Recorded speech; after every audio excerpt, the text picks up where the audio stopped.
रिश्तों की सबसे बड़ी और गहरी समस्या ये नहीं है कि कोई हमें छोड़कर चला जाता है। असली और चुभने वाली समस्या तो तब शुरू होती है जब हम उस इंसान के लिए खुद को खो देते हैं, अपनी कीमत गिरा देते हैं। हर पल उसके लिए मौजूद रहना, हर एक कॉल पर दौड़कर बात करना, हर मैसेज का बिना एक पल सोचे तुरंत जवाब देना, ये आदतें धीरे धीरे हमें इतना सस्ता बना देती हैं कि सामने वाले को हमारी मौजूदगी कोई खास बात लगती ही नहीं। हमारी उपस्थिति उसके लिए हवा और पानी की तरह हो जाती है, जो है तो ज़रूरी, लेकिन जब तक मुफ्त में और आसानी से मिलती रहे तब तक उसकी कोई कदर नहीं होती। लेकिन अच्छी बात यह है कि अगर आप चाहें तो अपनी खोई हुई कीमत और इज्जत वापस पा सकते हैं। ये कोई जादू नहीं है, बल्कि अपनी सोच और आदतों में किया गया एक छोटा सा बदलाव है। आज मैं आपको 6 ऐसे शक्तिशाली रहस्य बताने वाली हूँ जो आपके रिश्ते में सिर्फ आकर्षण और सम्मान ही वापस नहीं लाएंगे, बल्कि आपके व्यक्तित्व को इतना मजबूत और चुंबकीय बना देंगे कि सामने वाला इंसान खुद आपकी तरफ खींचने को मजबूर हो जाएगा। ये नुस्खे सिर्फ आपके रिश्ते को नहीं सुधारेंगे, बल्कि आपको अंदर से इतना आत्मविश्वास देंगे कि आप अपनी जिंदगी के हर पहलू में चमकने लगेंगे। तो चलिए इस रोमांचक सफर की शुरुआत करते हैं और समझते हैं पहला और सबसे जरूरी नियम। पहला नियम है, खुद को हर वक्त उपलब्ध रखना बंद कीजिए। जब हम किसी को सच्चे दिल से चाहने लगते हैं तो हम सबसे पहली और सबसे बड़ी गलती यही करते हैं कि हम अपनी पूरी दुनिया उसी इंसान के चारों ओर बना लेते हैं। सुबह उठने से लेकर रात को सोने तक हर घड़ी बस उसी का इंतजार, उसी के ख्याल, उसी से बात करने की बेचैनी। हम अपने काम, अपने दोस्त, अपने शौक सब कुछ पीछे छोड़ देते हैं, सिर्फ इसलिए ताकि हम उसके लिए एक पल भी खाली ना रहें।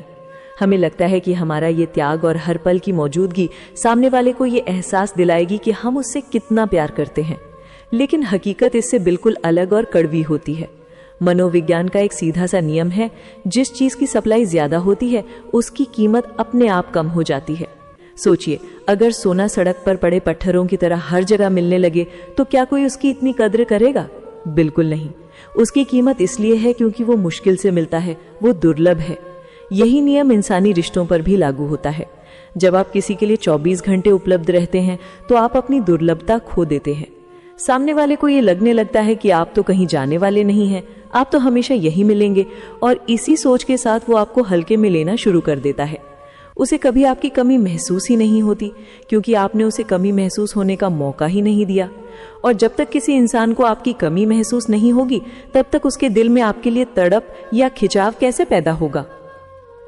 आकर्षण हमेशा थोड़ी दूरी से पैदा होता है। चांद हमें इतना खूबसूरत इसलिए लगता है क्योंकि वो हमसे बहुत दूर है। अगर वो हमारे आंगन में पड़ा एक पत्थर होता तो शायद हम उसे ठोकर मारकर आगे बढ़ जाते। ज्यादा उपलब्ध रहना सिर्फ आपकी कीमत ही नहीं कम करता, बल्कि ये आपके आत्मसम्मान को भी धीरे धीरे दीमक की तरह खा जाता है। जब आप बार बार मैसेज करते हैं और सामने से कोई जवाब नहीं आता तो आप खुद को छोटा महसूस करने लगते हैं।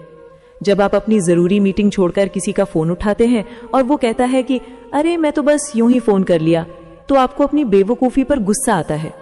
ये सब आपको अंदर से खोखला कर देता है। आपके भीतर एक निराशा और थकान भरने लगती है, जो आपके चेहरे पर भी दिखाई देने लगती है। और सबसे बड़ा सच यह है कि इंसान कभी उस चीज की तलाश नहीं करता जो उसके हाथ में हो। तलाश हमेशा उस चीज की होती है जो आंखों से ओझल हो जाए, जिसकी मौजूदगी एक तोहफे की तरह लगे, ना कि रोज की आदत। इसलिए आज से ही एक बदलाव कीजिए। अपनी मौजूदगी को एक खास तोहफा बनाइए। हर वक्त ऑनलाइन स्टेटस में हरी बत्ती जलाना बंद कीजिए। हर कॉल का तुरंत जवाब देना जरूरी नहीं है। हर मैसेज पर तुरंत रिएक्ट करना आपकी मजबूरी नहीं है। जब आप थोड़ा इंतजार कराते हैं तो सामने वाले के दिमाग में एक सवाल पैदा होता है, कहाँ है, क्या कर रहा होगा, जवाब क्यों नहीं दे रहा? और यकीन मानिए, यही छोटे छोटे सवाल आकर्षण की पहली सीढ़ी होते हैं। यही सवाल उसे आपके बारे में सोचने पर मजबूर करते हैं। अब यहाँ पर लोग एक और गलती करते हैं। जैसे ही कोई उन्हें नजरअंदाज करता है, वे पहले से भी ज्यादा कोशिश करने लगते हैं। ज्यादा मैसेज, ज्यादा कॉल, ज्यादा प्यार दिखाने की कोशिश। लेकिन याद रखिए, भीख में मिली तवज्जो और प्यार की उम्र बहुत छोटी होती है। रिश्ता मजबूरी से नहीं, बल्कि मर्जी से चलना चाहिए। सामने वाला आपकी तरफ तभी खिंचेगा जब उसे आपकी अहमियत का एहसास अपने आप होगा, और ये एहसास तभी होगा जब आपकी मौजूदगी हर वक्त की गारंटी ना हो। अपनी जिंदगी को भी महत्व देना सीखिए। सिर्फ उसी एक इंसान के इर्द गिर्द अपनी दुनिया मत बनाइए। अपनी पढ़ाई, अपना काम, अपने परिवार, अपने दोस्त और अपने शौक को भी उतनी ही शिद्दत से जिए। जब सामने वाला देखेगा कि आपकी जिंदगी में और भी बहुत कुछ है, आपकी दुनिया सिर्फ उसी से शुरू और उसी पर खत्म नहीं होती, तो उसकी नजरों में आपकी इज्जत अपने आप बढ़ जाएगी। वो ये समझेगा कि आप एक संपूर्ण व्यक्तित्व हैं, न कि किसी के सहारे जीने वाला इंसान। यही सोच उसे आपकी ओर आकर्षित करेगी। इसका ये मतलब बिल्कुल नहीं है कि आप पत्थर बन जाएं या पूरी तरह गायब हो जाए। ऐसा करने से रिश्ता टूट भी सकता है। यहाँ पर संतुलन बनाना ही असली कला है। ना तो इतने उपलब्ध रहिए कि आपकी कीमत खत्म हो जाए, और ना ही इतने गायब रहिए कि सामने वाला आपको भूल ही जाए। बीच का रास्ता अपनाइए। कभी मौजूद रहिए, कभी दूरी बनाइए। यही संतुलन आपको रहस्यमयी और आकर्षक बनाएगा। अपनी कीमत करना सीखिए, क्योंकि जब तक आप खुद अपनी कीमत नहीं समझेंगे, दुनिया में कोई और आपकी कीमत नहीं समझेगा। अब समझते हैं दूसरे शक्तिशाली नियम को। अपनी भावनाओं पर नियंत्रण रखना सीखें। रिश्तों की लड़ाई में सबसे मुश्किल काम होता है अपने जज्बातों को काबू में रखना, क्योंकि जब भी कोई हमें नजरअंदाज करता है या हमारी उम्मीदों के हिसाब से बर्ताव नहीं करता, तो हमारे अंदर सबसे पहले गुस्सा, शिकायत और दुख का तूफान उठता है। हम तुरंत लड़ने पर उतारू हो जाते हैं या फिर रोना धोना शुरू कर देते हैं। लेकिन यही वो पल होता है जहां असली मैच्योरिटी यानी परिपक्वता की परीक्षा होती है। जो इंसान अपने गुस्से और अपनी भावनाओं के तूफान को संभालना जानता है, वही लंबी दौड़ में सामने वाले के दिल और दिमाग पर कब्जा कर लेता है। जरा सोचिए, अगर आपको बार बार नजरअंदाज किया जा रहा है और आप हर बार गुस्से से जवाब देते हैं या शिकायतें करने लगते हैं, तो सामने वाले के दिमाग में आपकी एक कमजोर और चिड़चिड़ी छवि बन जाती है। उसे लगता है कि आपको परेशान करना बहुत आसान है, आपको उकसाना बहुत आसान है। जबकि असली आकर्षण तब पैदा होता है जब आप मुश्किल हालातों में भी शांत रहकर अपने व्यवहार से अपनी स्थिरता दिखाते हैं। ये स्थिरता, ये शांति ही सबसे बड़ा चुंबक है जो लोगों को आपकी तरफ खींचता है। भावनात्मक नियंत्रण का मतलब ये नहीं है कि आप भावनाएं महसूस करना बंद कर दें। आप इंसान हैं, रोबोट नहीं। आपको दुख भी होगा, गुस्सा भी आएगा और कभी कभी रोने का मन भी करेगा। लेकिन फर्क इस बात से पड़ता है कि आप इन भावनाओं के साथ करते क्या हैं। क्या आप उन्हें अपने ऊपर हावी होने देते हैं या आप उन्हें एक मेहमान की तरह आने और जाने देते हैं। अगर आप तुरंत शिकायत करने लगेंगे, तुम मुझे इग्नोर कर रहे हो, तुम्हें मेरी कोई परवाह नहीं है, तो ये सामने वाले पर एक दबाव जैसा लगेगा और इंसान दबाव से हमेशा दूर भागता है। लेकिन अगर आप इस स्थिति में भी शांत रहते हैं, अपने चेहरे पर एक हल्की सी मुस्कान बनाए रखते हैं और अपने दूसरे कामों में व्यस्त हो जाते हैं, तो ये बात सामने वाले को अंदर तक हिला देगी। उसके मन में ये सोच पैदा होगी कि आप बिना शिकायत किए भी इतने मजबूत कैसे हैं। उसे आपकी ये ताकत आकर्षित करेगी।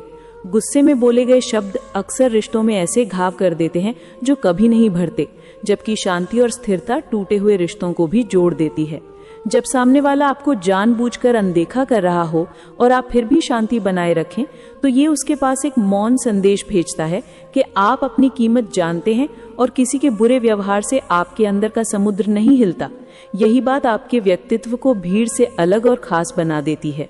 भावनात्मक नियंत्रण आपके आत्मसम्मान को भी चट्टान की तरह मजबूत करता है। जब आप अपनी भावनाओं को काबू में रखते हैं तो आप दूसरों पर निर्भर नहीं रहते। आपकी खुशी का रिमोट कंट्रोल सामने वाले के हाथ में नहीं होता, और जब ऐसा होता है तो आप ज्यादा आत्मनिर्भर और आकर्षक लगते हैं। सामने वाला ये समझता है कि आप अपनी दुनिया के राजा खुद हैं, और यही सोच उसे आपकी दुनिया का हिस्सा बनने के लिए खींचती है।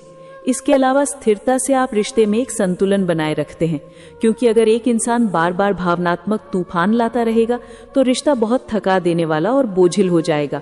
लेकिन जब आप शांत रहकर अपनी भावनाओं को संभालते हैं तो रिश्ता हल्का और सुरक्षित महसूस होता है। यही सुरक्षा सामने वाले को बार बार आपकी तरफ खींचती है, क्योंकि हर इंसान अपनी जिंदगी में शांति और सुकून चाहता है, ड्रामा नहीं। भावनात्मक नियंत्रण की कला में एक और गहरी बात है, प्रतिक्रिया और उत्तर के बीच का फर्क समझना। प्रतिक्रिया का मतलब है बिना सोचे समझे तुरंत जवाब देना, जैसे किसी ने आपको चिकोटी काटी और आप तुरंत चिल्ला पड़े। लेकिन उत्तर का मतलब है स्थिति को समझना, सोचना और फिर एक समझदारी भरा जवाब देना। जब आप हर बात पर केवल प्रतिक्रिया देंगे तो सामने वाले को लगेगा कि आप इमेच्योर हैं, लेकिन जब आप थोड़ा समय लेकर शांति से उत्तर देंगे तो सामने वाला आपकी गहराई और स्थिरता को महसूस करेगा। यही गहराई रिश्ते में सम्मान पैदा करती है। तो अगली बार जब कोई आपको नजरअंदाज करे या आपको गुस्सा दिलाए तो तुरंत प्रतिक्रिया देने की बजाय एक गहरी सांस लीजिए, 10 तक गिनिए और सोचिए कि इस स्थिति में एक मजबूत और शांत इंसान क्या करता। यकीन मानिए, आपकी ये छोटी सी चुप्पी आपके हजारों शब्दों से ज्यादा असरदार होगी। आपकी स्थिरता ही असली चुंबक है और जब आप इसे अपना लेंगे तो सामने वाला चाहे कितना भी दूर क्यों ना चला जाए, वो आपके धैर्य और स्थिरता से प्रभावित होकर आपकी ओर जरूर लौटेगा। अब समझते हैं तीसरे नियम को, एटीट्यूड और रिस्पेक्ट का संतुलन बनाए रखे। रिश्तों में सबसे बड़ी चुनौती ये होती है कि इंसान अपनी अहमियत को कैसे बनाए रखे। बहुत बार लोग प्यार में या तो इतने ज्यादा झुक जाते हैं कि उनकी अपनी कोई पहचान ही नहीं बचती, या फिर इतने ज्यादा अकड़ में रहते हैं कि सामने वाला उनसे दूर भागने लगता है। यही कारण है कि आकर्षण को जिंदा रखने के लिए स्वाभिमान यानी एटीट्यूड और सम्मान यानी रिस्पेक्ट का सही संतुलन साधना बहुत जरूरी है। अगर आप हर बात पर झुकते हैं, हर गलती पर माफी मांगते हैं, चाहे वो आपकी हो या ना हो, हर बहस में चुप हो जाते हैं सिर्फ इसलिए कि शांति बनी रहे, तो सामने वाला आपको हल्के में लेना शुरू कर देगा। उसे लगेगा कि आपकी कोई अपनी सोच नहीं है, आपकी कोई पहचान नहीं है और आप सिर्फ उसे खुश करने के लिए बने हैं। धीरे धीरे आपकी कद्र खत्म हो जाएगी और रिश्ता एक बोझ जैसा महसूस होने लगेगा, जिसमें एक मालिक होगा और एक गुलाम। वहीं दूसरी तरफ अगर आप हमेशा अकड़ में रहते हैं, अपनी ही बात को सही साबित करने में लगे रहते हैं और सामने वाले को छोटा महसूस कराते हैं, तो ये व्यवहार भी रिश्ते में जहर घोल देगा, क्योंकि किसी भी इंसान को ऐसा रिश्ता पसंद नहीं आता जिसमें उसे बराबरी का एहसास ना हो, जिसमें उसकी बातों का कोई मान ना हो। इसलिए असली आकर्षण वहीं पैदा होता है जहां इन दोनों चीजों का खूबसूरत संतुलन हो, यानी ना तो इतना झुकना कि आपका स्वाभिमान ही मर जाए और ना ही इतनी अकड़ रखना कि सामने वाले का सम्मान ही खत्म हो जाए। आपको ये समझना होगा कि एक सम्मानजनक स्वाभिमान का मतलब है कि आप पहले खुद की इज्जत करें और फिर सामने वाले की भी। आप खुद को किसी से कम ना समझें, लेकिन सामने वाले को भी नीचा दिखाने की कोशिश ना करें। यही संतुलन आपको एक परिपक्व और आकर्षक इंसान बनाता है। सोचिए, अगर कोई इंसान आपकी हर बात में हाँ मिलाता रहे तो कुछ समय बाद वो आपको बोरिंग और बेमतलब लगेगा, उसमें कोई गहराई या खासियत नहीं दिखेगी। लेकिन जब वही इंसान आपकी बात को ध्यान से सुने और फिर बिना गुस्सा किए सम्मान के साथ अपनी अलग राय रखे, तो उसका व्यक्तित्व और मजबूत दिखाई देगा। इसी तरह अगर कोई हर समय अपनी अकड़ में रहे तो वो घमंडी लगेगा, लेकिन जब वही इंसान अपने आत्मसम्मान के साथ खड़े होकर दूसरों को भी पूरा सम्मान देता है, तो उसकी छवि एक चुंबक की तरह लोगों को अपनी ओर खींचती है। ये संतुलन आपको रिश्ते में बराबरी का दर्जा देता है। आप ना तो दबे हुए दिखते हैं और ना ही किसी पर हावी होने वाले। इसके बजाय आप एक ऐसा सुरक्षित और सहज माहौल बनाते हैं जिसमें दोनों लोग अपनी भावनाओं को बिना डरे खुलकर रख पाते हैं। यही खुलापन और बराबरी का माहौल किसी भी रिश्ते को मजबूत और आकर्षक बनाता है। मान लीजिए किसी बातचीत में आपका और आपके साथी का नजरिया अलग अलग है। अगर आप तुरंत चुप हो जाते हैं सिर्फ इसलिए कि कहीं झगड़ा ना हो जाए, तो सामने वाला आपको कमजोर समझ सकता है। लेकिन अगर आप शांति से अपनी राय रखते हैं कि मैं तुम्हारी बात समझ रहा हूं, लेकिन मेरा इस बारे में सोचना थोड़ा अलग है, और फिर अपनी बात रखते हैं, तो ये संतुलन आपके व्यक्तित्व को और खास बना देता है। सामने वाला सोचता है कि आप अपनी सोच पर टिके हुए हैं, लेकिन फिर भी दूसरों का मान रखना जानते हैं। ये गुण हर किसी को अपनी ओर खींचता है। एक और उदाहरण सोचिए, अगर कोई आपको गलत ठहरा दे और आप सिर्फ रिश्ता बचाने के लिए बार बार माफी मांगते जाएं, तो ये आपके स्वाभिमान को कमजोर कर देगा। लेकिन अगर आप सम्मानजनक तरीके से अपनी बात रखते हैं और बताते हैं कि गलती आपकी नहीं है, तो सामने वाला आपके आत्मविश्वास और संतुलन से प्रभावित होगा। यही संतुलन आपकी इज्जत भी बढ़ाता है और आकर्षण भी। याद रखिए, असली खिंचाव ना तो अकड़ से आता है और ना ही झुकने से, ये हमेशा संतुलन से आता है। अपने स्वाभिमान को अपनी ढाल बनाइए, तलवार नहीं, और सामने वाले को सम्मान दीजिए, उसे अपना गुलाम मत समझिए। यही स्थिरता और परिपक्वता लोगों को आपकी ओर खींचेगी और आपके रिश्ते को एक नई मजबूती देगी। अब समझिए चौथे और बेहद असरदार नियम को, चुप्पी को अपनी रणनीति बनाइए। रिश्तों में लोग सबसे बड़ी गलती ये करते हैं कि वे हर खालीपन को अपने शब्दों से भरने की कोशिश करते रहते हैं। वे हर वक्त अपनी मौजूदगी का एहसास दिलाते रहते हैं, ये सोचकर कि ऐसा करने से रिश्ता मजबूत होगा। लेकिन होता इसका उल्टा है। जब आप हमेशा उपलब्ध रहते हैं और बोलते रहते हैं, तो आपकी बातों की कीमत कम हो जाती है और आपका आकर्षण धीरे धीरे खत्म होने लगता है। सोचिए, अगर आप हर सवाल का तुरंत जवाब देंगे, हर मैसेज पर तुरंत प्रतिक्रिया देंगे, तो सामने वाले के मन में आपके लिए कोई सवाल ही नहीं उठेगा। जब सवाल नहीं उठेगा तो उसे आपके बारे में सोचने का मौका भी नहीं मिलेगा, और जब वो आपके बारे में सोचेगा ही नहीं, तो आपकी अहमियत उसके दिल में गहरी कैसे होगी। लेकिन जब आप कभी कभी जानबूझकर चुप रहते हैं, तो यही चुप्पी सामने वाले के मन में एक हलचल पैदा कर देती है। वो सोचने लगता है कि आखिर जवाब क्यों नहीं आया, क्या वो नाराज है, क्या वो किसी और काम में व्यस्त है। कहीं कुछ हुआ तो नहीं। यही सवाल और यही उत्सुकता उसके भीतर आपके लिए एक तड़प और खिंचाव दोनों को जन्म देती है। चुप्पी का मतलब ये नहीं है कि आप हमेशा के लिए दूर हो जाएं या कभी बात ही ना करें। चुप्पी का असली मतलब है सही समय पर चुप रहना। जब सामने वाला लगातार आपके ध्यान की उम्मीद कर रहा हो और आप उस वक्त थोड़ा रुक जाएं, तो उसे आपकी मौजूदगी की असली कीमत समझ आती है। ये चुप्पी एक आईने की तरह बन जाती है, जिसमें सामने वाला खुद को देखता है और सोचता है कि शायद उसने आपको बहुत हल्के में ले लिया है। लोग मान लेते हैं कि ज्यादा बोलना या ज्यादा जताना ही प्यार जताने का तरीका है, लेकिन सच ये है कि बार बार बोलने से बात का वजन कम हो जाता है और चुप रहकर जो असर डाला जा सकता है वो कई बार शब्दों से भी ज्यादा गहरा और असरदार होता है। ये चुप्पी रिश्तों में एक खाली जगह छोड़ती है और यही खाली जगह सामने वाले को आपके बारे में सोचने पर मजबूर करती है। जब आप थोड़ा पीछे हटते हैं तो आपकी कमी महसूस होती है और वही कमी आकर्षण का सबसे बड़ा कारण बनती है। मान लीजिए कोई आपको लगातार नजरअंदाज कर रहा है। अगर आप उसी समय बार बार मैसेज और कॉल करके उससे बात करने की कोशिश करेंगे तो आपकी वैल्यू और कम हो जाएगी। लेकिन अगर आप उस स्थिति में थोड़ी चुप्पी साध लेते हैं तो यही चुप्पी एक सवाल बनकर सामने वाले के दिमाग में घूमेगी कि आखिर वो चुप क्यों है। और अगर उसके दिल में आपके लिए जरा सा भी जुड़ाव होगा तो वही सवाल उसे वापस आपकी ओर खींच लाएगा। चुप्पी आपको इमोशनल बैलेंस भी देती है। जब आप चुप रहना सीखते हैं तो आप गुस्से में या दुख में तुरंत प्रतिक्रिया देने से बच जाते हैं। यही नियंत्रण आपको एक परिपक्व और मजबूत इंसान के रूप में दिखाता है। सामने वाला समझता है कि आप आसानी से हिलने या टूटने वाले इंसान नहीं हैं और आपकी यही स्थिरता आपको और आकर्षक बनाती है। याद रखिए, अगर आप हर पल उपलब्ध रहेंगे तो आपकी अहमियत कम होगी और अगर आप सही समय पर चुप रहना सीखेंगे तो आपकी अहमियत अपने आप बढ़ेगी। ये एक कला है जो सीखनी पड़ती है। ना तो इतने ज्यादा चुप रहें कि रिश्ता ही खत्म हो जाए और ना ही इतने ज्यादा बोलें कि आपकी मौजूदगी हल्की लगने लगे। बीच का रास्ता ही सबसे सही है। अपनी चुप्पी को कमजोरी मत समझिए, इसे अपनी ताकत बनाइए, क्योंकि सामने वाला जितना ज्यादा आपके बारे में सोचेगा उतना ही ज्यादा आपकी तरफ खींचेगा और ये तभी होगा जब आप हर समय उपलब्ध न रहकर सही वक्त पर चुप रहना सीखेंगे। अब पांचवें और बेहद असरदार नियम को समझिए। सपनों और लक्ष्यों वाला इंसान बनिए। किसी भी रिश्ते में आकर्षण सिर्फ मीठी बातों या महंगे तोहफों से लंबे समय तक नहीं टिकता। असली और गहरा खिंचाव तब पैदा होता है जब सामने वाला ये देखता है कि आप अपनी जिंदगी को लेकर कितने गंभीर और जुनूनी हैं। इंसान को हमेशा उन्हीं लोगों की तरफ आकर्षण महसूस होता है जिनके पास अपने सपने होते हैं, अपने लक्ष्य होते हैं और जो उन लक्ष्यों को पाने के लिए मेहनत करते हैं, क्योंकि ऐसे लोग प्रेरणा का एक स्रोत बन जाते हैं। अगर कोई इंसान बिना किसी लक्ष्य के जी रहा है, जिसकी जिंदगी में कोई दिशा नहीं है, तो उसकी छवि धीरे धीरे फीकी पड़ने लगती है। उसमें ना तो कोई चमक होती है और ना ही कोई उत्साह। लेकिन वही इंसान जब अपने सपनों को लेकर जागरूक हो जाता है, अपनी मेहनत और जुनून से आगे बढ़ने की कोशिश करता है, तो उसकी पूरी पहचान बदल जाती है। लोग उसे देखकर सोचते हैं कि ये इंसान भीड़ का हिस्सा नहीं है, ये कुछ अलग है, इसके पास जीने का कोई मकसद है। और यही सोच सामने वाले को आपकी ओर एक चुंबक की तरह खींचने लगती है। प्रेरित लोग हमेशा आकर्षक लगते हैं क्योंकि उनमें एक अलग तरह का आत्मविश्वास झलकता है।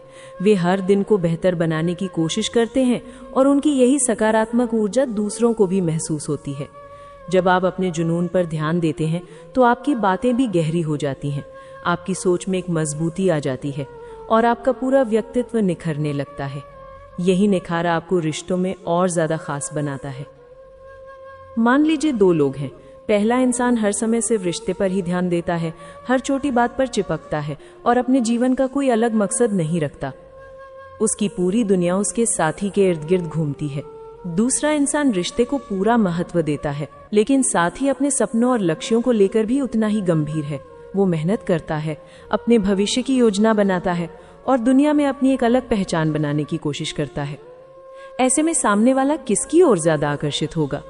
जवाब बिल्कुल साफ है, दूसरे इंसान की ओर, क्योंकि उसमें आत्मनिर्भरता और चमक दोनों है। जब आप अपने लक्ष्यों को लेकर काम करते हैं तो आप अपने व्यक्तित्व में एक अलग किस्म की स्थिरता और ऊर्जा पैदा करते हैं। ये ऊर्जा किसी भी रिश्ते को मजबूत बनाने में मदद करती है, क्योंकि सामने वाला ये महसूस करता है कि आप एक परिपक्व इंसान हैं। आप सिर्फ प्यार पाने के लिए नहीं जी रहे, बल्कि जीवन में कुछ बड़ा हासिल करने के लिए भी जी रहे हैं। ये सोच आपको भीड़ से अलग बनाती है। अपने सपनों पर काम करने का एक और बड़ा फायदा यह है कि इससे आपका आत्मसम्मान आसमान छूने लगता है। क्योंकि जब आप अपनी मेहनत से कोई छोटी या बड़ी सफलता पाते हैं तो आपके भीतर एक आत्मविश्वास जागता है। यही आत्मविश्वास आपके चलने, बोलने और व्यवहार करने के तरीके से झलकता है और सामने वाले को आपकी ओर खींचता है। यह आकर्षण सिर्फ बाहरी सुंदरता पर नहीं बल्कि आपके कर्मों और मेहनत की गहराई पर आधारित होता है। सपनों और लक्ष्यों वाले लोग कभी दूसरों पर पूरी तरह निर्भर नहीं होते। उनकी खुशी और पहचान सिर्फ किसी रिश्ते से तय नहीं होती बल्कि उनकी मेहनत और उपलब्धियों से होती है। यही कारण है कि ऐसे लोग दूसरों के लिए एक प्रेरणा बन जाते हैं। सामने वाला सोचता है कि अगर ये इंसान मेरे साथ है तो ये मुझे भी जिंदगी में आगे बढ़ने की प्रेरणा देगा, और यही सोच आकर्षण को और ज्यादा मजबूत करती है। याद रखिए कि रिश्ते में सबसे बड़ी ताकत है संतुलन। अगर आप सिर्फ रिश्ते में ही उलझकर अपने सपनों और लक्ष्यों को छोड़ देंगे तो एक समय के बाद आप खुद भी असंतुष्ट महसूस करेंगे और सामने वाला भी आपको हल्के में लेने लगेगा। लेकिन अगर आप रिश्ते और अपने लक्ष्यों दोनों को साथ लेकर चलेंगे तो आप अपनी जिंदगी में भी संतुलन बनाएंगे और सामने वाले को भी यही संतुलन आकर्षित करेगा। तो आज से ही अपने लिए छोटे छोटे लक्ष्य बनाइए। कोई नई भाषा सीखिए, कोई नया हुनर सीखिए, अपनी सेहत पर ध्यान दीजिए या अपने काम में कुछ ऐसा कीजिए जो आपको भीड़ से अलग बनाए। क्योंकि जब आपके कर्म ये बताएंगे कि आप अपनी जिंदगी को लेकर कितने गंभीर हैं तो सामने वाला खुद आपकी गंभीरता और आपके जुनून की ओर खिंचने लगेगा। अब हम आखिरी और सबसे गहरे नियम को समझेंगे। उम्मीद छोड़िए मत, लेकिन सिर्फ उम्मीद पर जीना भी मत सीखिए। रिश्तों में उम्मीद रखना एक स्वाभाविक बात है। हर इंसान चाहता है कि उसका प्यार उसे मिले, उसकी कद्र हो और सामने वाला उसे समझे। लेकिन जब ये उम्मीद हद से ज्यादा बढ़ जाती है, जब ये एक जुनून में बदल जाती है, तो वही उम्मीद एक बोझ बन जाती है और इंसान अपनी पूरी जिंदगी उसी एक उम्मीद के इर्द गिर्द घुमाने लगता है। यही वो जगह है जहां संतुलन साधना बेहद जरूरी हो जाता है। उम्मीद पूरी तरह छोड़ देना भी सही नहीं है, क्योंकि अगर आपके दिल में कोई चाहत ही नहीं होगी तो रिश्ता आगे कैसे बढ़ेगा। इंसान के भीतर प्यार की भावना तभी तक जिंदा रहती है जब उसे लगता है कि सामने वाला भी कभी लौट सकता है या रिश्ते को समझ सकता है। लेकिन इसका ये मतलब बिल्कुल नहीं है कि आप अपनी पूरी जिंदगी, अपनी खुशियां, अपने सपने, सब कुछ सिर्फ एक उम्मीद पर टिका दें। क्योंकि अगर आपने ऐसा किया तो आपकी पहचान और आपकी खुशियां सिर्फ और सिर्फ उस एक इंसान पर निर्भर हो जाएंगी, और ये किसी भी इंसान के लिए सबसे खतरनाक स्थिति है। सही तरीका यह है कि उम्मीद रखें, लेकिन सिर्फ उम्मीद पर जीना ना सीखें। इसका मतलब है कि आप रिश्ते में अपनी तरफ से प्यार भी दें, कोशिश भी करें और अपने दिल की सच्चाई भी दिखाएं, लेकिन साथ ही अपनी जिंदगी की गाड़ी को भी आगे बढ़ाते रहें। अपनी खुशियों, अपने सपनों और अपने लक्ष्यों के दरवाजे बंद ना करें, क्योंकि जब इंसान अपनी पूरी दुनिया सिर्फ एक उम्मीद पर टिका देता है तो उसकी चमक और उसका आत्मविश्वास धीरे धीरे खो जाता है और सामने वाला भी उसे एक जरूरतमंद और कमजोर इंसान की तरह देखने लगता है। सोचिए, अगर कोई इंसान हर दिन हर पल सिर्फ यही सोचता रहे कि सामने वाला कब बदलेगा, कब लौटेगा या कब उसे अहमियत देगा, तो उसकी सारी ऊर्जा उसी एक उम्मीद में खत्म हो जाएगी। उसकी मुस्कान, उसकी आत्मनिर्भरता, सब कुछ खत्म हो जाएगा। लेकिन अगर वही इंसान ये उम्मीद रखे कि एक दिन शायद सब ठीक हो सकता है और साथ ही अपनी जिंदगी में भी पूरी शिद्दत से आगे बढ़ता रहे, तो उसका व्यक्तित्व और मजबूत बनेगा। वो ज्यादा आकर्षक